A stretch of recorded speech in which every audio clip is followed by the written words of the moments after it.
This is the Giraffes Don't Eat Steak podcast, a show that brings you marketing stories, tips, hints, and much more. A treat for those who want to succeed in business or marketers who just want to learn. Hello, Alex. Good morning. How are you doing? I am good. A little bit tired. It's been a very, very busy week. How about you? I'm good. Also a little bit tired. There's been, I would like to say that I'm in a very posh podcast studio, but I am not. I am currently just in an apartment, and there seems to be a battle of the music wars going on between the buildings. So yes, I think I'm getting old, and because I'm getting grumpy with the different rhythms coming into my apartment. Yeah, I think you're getting old. I'm younger than you in that regard, though, because I still like all the variations. So I'm going to hold on to it. I'm going to keep it. That's good. That's good for you. So, are you in your new apartment? Because last time I think you were looking for an apartment. Is this it? Have Not you got? not yet. Ah, okay, cool. Not yet. Still in Still, the still temporary, negotiating. absolutely. Yeah, exactly. Awesome. In the process. So yesterday, you know me, I joined lots of webinars and online course. I like learning and reading and finding out new stuff. So I joined this um, AI in marketing, specifically a marketing AI webinar yesterday, and was really fascinated because this guy showed us how he used ChatGPT to not only define the possible objections that customers could have to the product, but then also write the responses for salespeople to use to counter those objections. It was so fabulous. And it Wow. made me think about when you and I were managing call centers and looking after call centers. It took us hours to think about all the possible objections. And we had to listen to calls, remember, to go, Yeah. I mean, that's what I was going to say. It's not just thinking, it's about going trawling through all of the data that we have, and the call recordings we have, and then obviously as well the added challenge of working in foreign or overseas call centers where you're working in 5 different languages, and as intelligent as we are, we don't know 5 languages. At least not more than I am a man eating an apple. I'm a Uh, woman eating apple. I know that one. but yeah, no, I can do that in Spanish now too.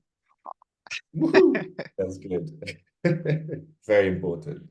Although the apples in I'm in Colombia at the moment, and the apples here aren't as good as the apples in the UK, I have to say. Really? But your Mm, avos are better, so you win. way better, yeah. Way better. And much cheaper, significantly cheaper than the avocados in the UK. Oh, okay, you win. You win. I love an avocado.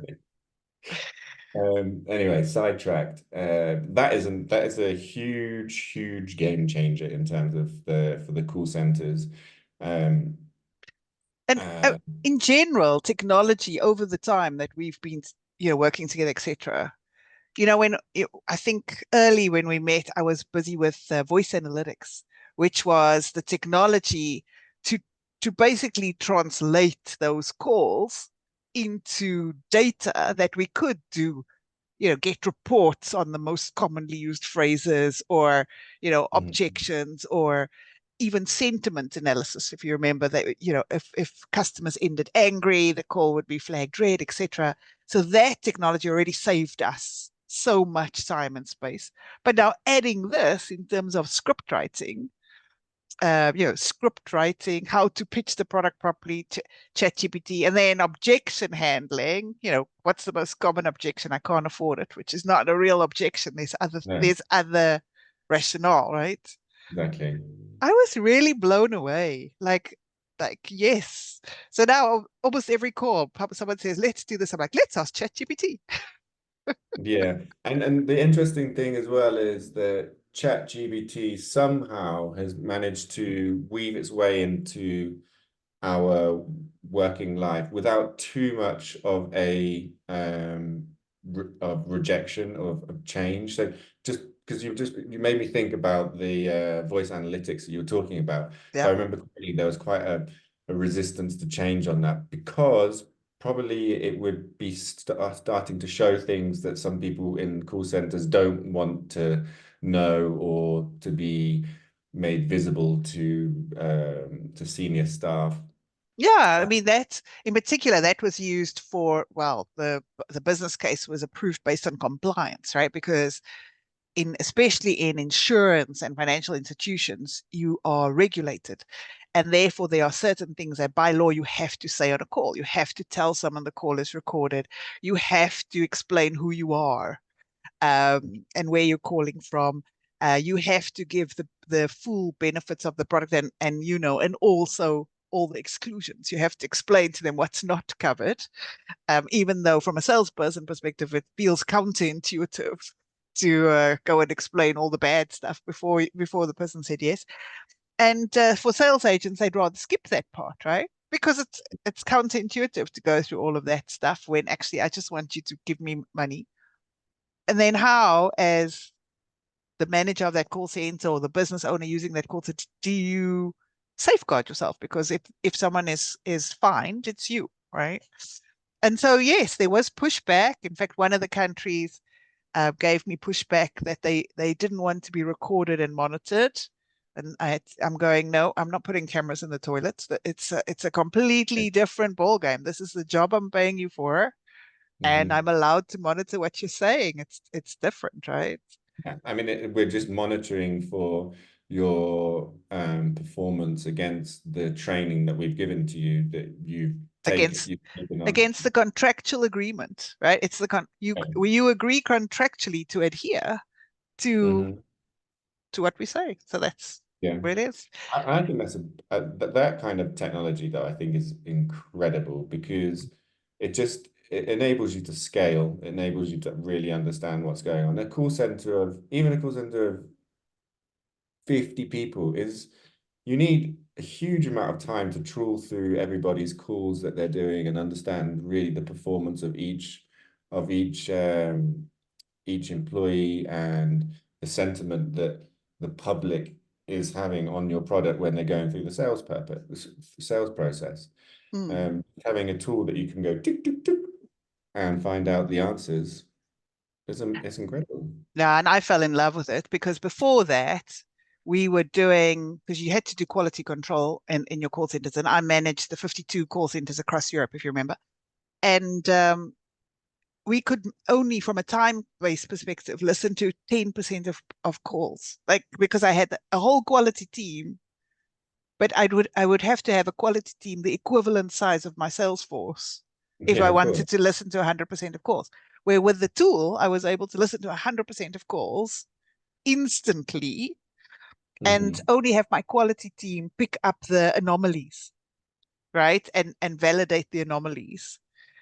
So it really was a game changer in terms of time saving, in terms of actually giving the quality team a valid job to do. I mean, how Yeah. mind numbing must the job be of just listening to calls over and over and over all day? This way, you had a much more analytical job of taking the report and saying, oh, Mary often gets sentence number two wrong. I can focus my training on that instead of wasting everyone's time doing sentence number two, focus on the few people who are struggling with it. And so everyone got tailored training um, It's on what they needed as well, right? Yeah, and it doesn't just stop there at the benefits of the sales. It has effects on the development of the product, on the development of, I know, pricing, and marketing as well. There's a huge amount of insights you can get from there. How are Yeah. people responding to the marketing messaging? How are they responding to the packaging of the product, the contents of the product, the pricing of the product? It's actually a business wide a tool that can benefit the business from each department, really. Without It's not just a sales department tool. No, and I mean it depends on your hierarchy. I used compliance to get it across the board, but I Hmm. actually wanted it for marketing. Hmm. But you can't. It depends on the organization, but most organizations are not going to invest in technology for marketing unless you can guarantee an ROI. But at least Yeah. with compliance, Here's the size of the fine. This is the size of the investment. The size differential tells you that it's a no-brainer. Plus, then all these other benefits that came from it, right? Including marketing. And in marketing, one of the benefits was a word cloud. Because part of our job is to put our marketing messages in the language of the consumer. But Yeah, we are hardly ever the consumer, right? very Like, rarely. so then we don't speak like that. So how do we find out what words they're saying, what words they're using? This tool just kicked it out. You got a word cloud going, this is what the customers are saying, this is what they talk about. Great. Make sure those words are in our material, right? Yeah, exactly. And you did a very clever thing by taking it through on a compliance angle because it seems like you knew your customer.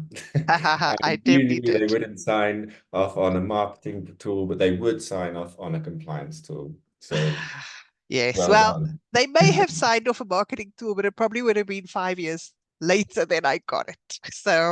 Yeah. So yes, it was about understanding the buttons. And then back to this next wave of technology, right? This ChatGPT, and I know we've had an episode about it, but really looking into, and again, the message is, don't just use it and then copy paste. Use it as the baseline. And I was sharing with someone yesterday, let it do the heavy lifting, and then you get to review and edit.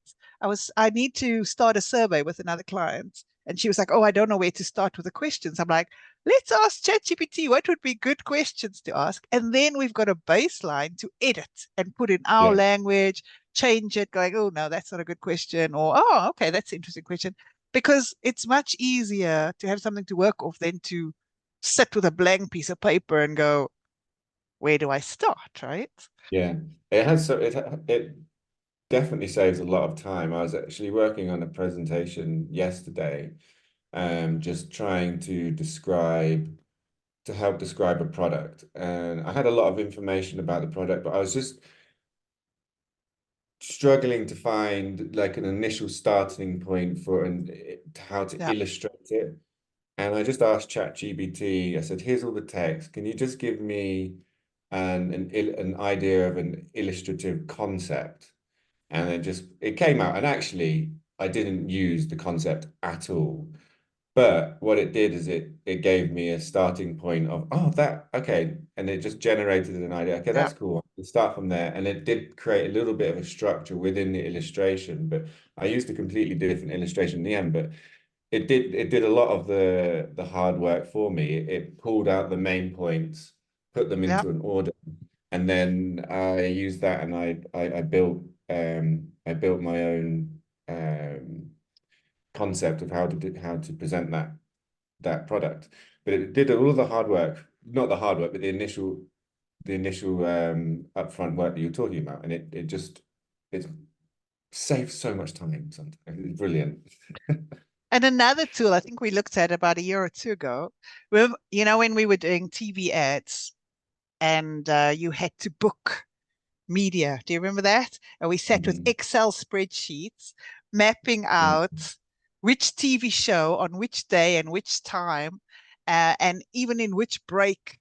We wanted our ad in the first break or the second break or the third break or the first half of the second break or the based on what our target audience was watching. Do you remember how much time that took? And then we would send that to the agency going, book these slots. I mean, it was hours of our lives. And then, of course, meeting with that guy from Sky, and he was like, "No, no, no, this tool does all of it for you, and you just say only book me slots with this age group, and you only pay if they actually watching." Yeah.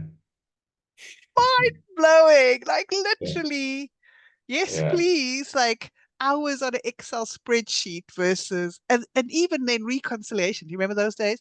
Then you got the posts slot back, and then you map to say, oh no, you were supposed to give me a slot on Wednesday during this soap opera, and you didn't. So I want some money back because Mhm. you put it in the Exactly. sport section, and we don't have anything. Like it was like a nightmare. Yeah. No, I love it. And I love these technological advancements and they just allow me to do more. Yeah. I think there's two types of people who embrace it and think, okay, that's great, that opens up more opportunities for me. Other people who might think, oh no, it's taking my job. I love the Excel spreadsheet. Yeah, I love the Excel spreadsheet. I just want to do that all day long. You know, there's two types. Yeah. And Well, lucky both of us. Well, I mean, I'm not that great with tech. It takes me a while, but then when I get it, I get it. no, but it's not Uh, like you have a fear of the technology. It's just takes you some time to to understand get it. it. You could be, it's okay. I'm honest. I know marketing, right? If you want me to know tech, you need a different person. That's not me. But once I get it, I can get it. So yeah, I'm not scared of new tech. I look for ways that I can make my life, clients' lives better, faster, simpler, right? Like, Hmm. and I think that's the important thing. It's not, and then frees me up to do strat work, think work, like the stuff I actually love doing, right? I did not love mapping Excel spreadsheets hour after hour. I did not love listening to hundreds of calls, trying to understand what the themes were, what the general customer feedback was. I didn't enjoy that stuff. I did it. It was part of my job. But now having all that info on tap, it's a no-brainer. Yeah, absolutely. Absolutely. So what's your key takeaway from this? I guess it's the technological podcast. I think so. I mean, for me, I've signed up to a course on utilizing AI in marketing now because I want to know more. I think, and that's what I would encourage anyone in marketing is just keep learning, keep open mind, keep learning, just go. And I'm always doing courses and stuff. I love learning new stuff, but then put it into practice. Try it. You can't break it. Give it a No, try, right? What's the yeah, worst that's going to happen is it's going to give you a dud. Okay, then thanks yeah, like that. yeah. But yeah, give it a try and see how it makes your life better. What's your key takeaway? Yeah, mine would be don't look at technology as taking your job. Hmm. Look at it as giving you an opportunity to create more, innovate more, create space for more thinking, and allows you to do more. Look at it as a new opportunity rather than, oh my God, it's taking my Excel job. That's, Awesome. Well, great chatting as usual, Alex. yep, Maybe we like need to get a ChatGPT specialist on. I don't know if I know anyone. I'll have to an AI specialist. Don't we know robotic man in Poland? Oh, yeah, that's true. Sure, we actually do know a lot of people. Yeah. Right. We are All right. lining up some guests. Because that worked really, really well with Mikhail. So look out for some more guests on Giraffes Don't Eat Steak. Otherwise, we will see you at the next episode. Thank Cheers, you. Bye. Alex. Cheers. Bye. That wraps up this episode of Giraffes Don't Eat Steak. Thanks for joining us. I hope you found value in our discussion and got some new ideas to apply to your own business. Tune in next week for another round of marketing insights and inspiration. If you enjoyed this episode, please leave us a review and subscribe on Apple Podcasts, Spotify, or wherever you listen to podcasts. We appreciate you listening. Catch you next time on Giraffes Don't Eat Steak.